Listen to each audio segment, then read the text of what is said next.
شیر شاہ سوری کا تعمیر کردہ قلعہ روہتاس 948 ہے میں مکمل ہوا، جو پوٹھوہار، ممکنہ اور کوہستان نمک کی سرزمین کے وسط میں تعمیر کیا گیا۔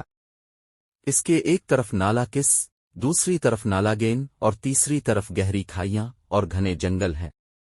شیر شاہ سوری نے یہ قلعہ گیڑوہے کی سرکوبی کے لیے تعمیر کرایا تھا۔ دراصل گکھڑ مغلوں کو کمک اور بروقت امداد دیتے تھے، جو شیر شاہ سوری کو کسی طور گوارا نہیں تھا۔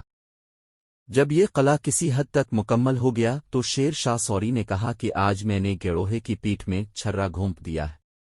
اس قلعے کے عین سامنے شیر شاہ سوری کی بنائی ہوئی جرنیلی سڑک گزرتی تھی، جو اب یہاں سے 5 کلومیٹر دور جا چکی ہے، جو وقت کے ساتھ ساتھ یہاں سے 5 کلومیٹر دور ہٹ چکی ہے۔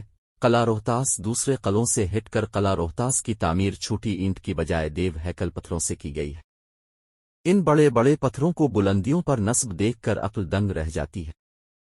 ایک روایت کے مطابق اس قلعے کی تعمیر میں عام مزدوروں کے علاوہ بے شمار بزرگان دین نے بھی اپنی جسمانی اور روحانی قوتوں سمیت حصہ لیا۔ ان روایات کو اس امر سے تقویت ملتی ہے کہ قلعے کے ہر دروازے کے ساتھ کسی نہ کسی بزرگ کا مقبرہ موجود ہے، جبکہ قلعہ کے اندر بھی جگہ جگہ بزرگوں کے مقابر پھیلے ہوئے ہیں۔ اس کے علاوہ ایک اور روایت ہے کہ یہاں قلعے کی تعمیر سے پہلے ایک بہت بڑا جنگل تھا۔